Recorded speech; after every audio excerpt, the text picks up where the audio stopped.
What's up, GoFam? Okay, so tapos na tayo sa land preparation and syempre shout out sa Go Tractora tsaka yung Sonalica.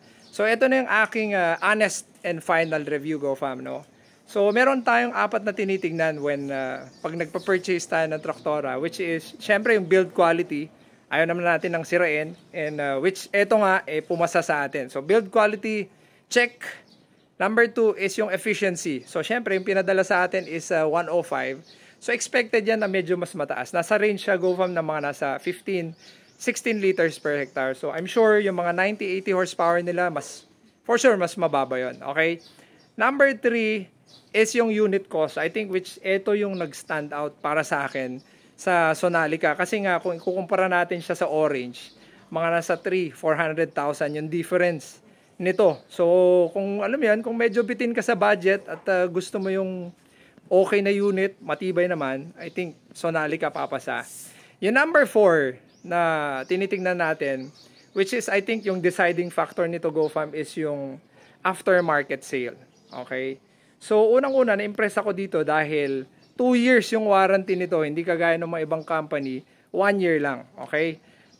At saka yung last na nakikita ko dito is yung pyesa. Kasi nakita ko dyan sa comment section, alam mo yun, mahirap makita yung pyesa, mahirap maghanap, ganyan. So, para sa atin dito sa Isabela, I think good kasi next week, this June, magkakaroon sila nung talagang shop nila.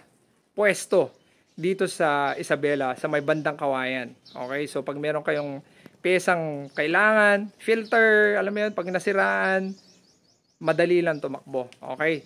So, yun yung aking final na review dito. And again, nagpapasalamat ako sa Go Tractora at pinagkatiwalaan tayo na i-review. And alam mo yun, yung magpapa-review sa atin is feeling ko matapang din sila kasi no holds bar tayo pag nag-review. Kung ano yung pangit, kung ano yung hindi maganda dun sa unit, talagang sinasabi natin. So, para sa akin personally, kung nag-iisip kayo na mag-purchase ng Tractora, is pwede nyong i-consider to si Sonalica at try nyo din magbisita sa mga shops nila. Okay? Ilalagay ko na lang din sa comment section kung saan nyo sila makikita. Okay? So, bago natin i-end yung video na to, syempre, tawagin natin yung yung poging-poging si Sir Migo, di ba? Meron na ata siyang shoutout So, di ba? Yan ang Sir Migo, poging-pogi, di ba? Parang popogi ka ngayon, Sir. Bagong ligo lang, GoFam. Bagong ligo, okay. So, Sir, baka meron kang gustong i-shoutout. GoFam, unang-una, thank you sa honest review mo sa Sonalica. No? We really appreciate itong review nyo sa ginawa sa Sonalica. Kasi alam naman namin, honest ka, hindi ka naman magbibigay ng mga referral mo kung di naman talaga pro-farmer. Benefit ang farmer.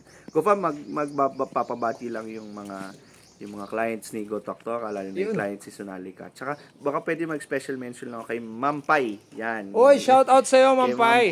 Kay Ma'am Pai. Tsaka sir, may dalawang client lang kami sa ng Sonalica sa Camsur, si Engineer Joseph Aquiler. Yan, si Sir.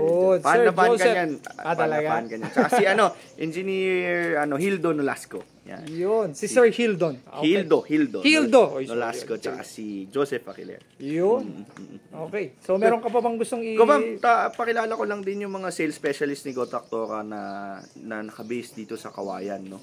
Para lang din kung may inquiry sila, anything about Sonalica, andito si mga pogi din ba yan? Pogi din yan. Ayan, eto na sila. Ayan, si Sir Jake, tsaka si Sir Benson. So, yung numbers nila, anything about Sonalica, yung numbers nila, ipopost na lang ni GoFam sa comment section para pag may inquiries, kahit anong tanong, anything about Go Tractora and anything about Sonalica, i-contact na lang sila. Yun. Sir, baka gusto mo i-shoutout din. RBA ba tayo? RBA? Ay, yan. May ongoing promos din kami sa Rural Bank of Angeles na yung 50 horsepower namin is 200,000 down payment lang. All in na yun. So, wala na kayong babayaran, GoFam. 200,000 lang with complete requirements. 1 to 2 weeks, 1 week processing. In the second week, kaya na natin i-release yung unit niya. Yun. Shoutout din kay Rural Bank of Angeles. Yun. Yan. Kaya pag gusto yung bumili at magkaroon ng extra discount, sabihin nyo, nakita ko kay GoFarm. Yeah. Alright.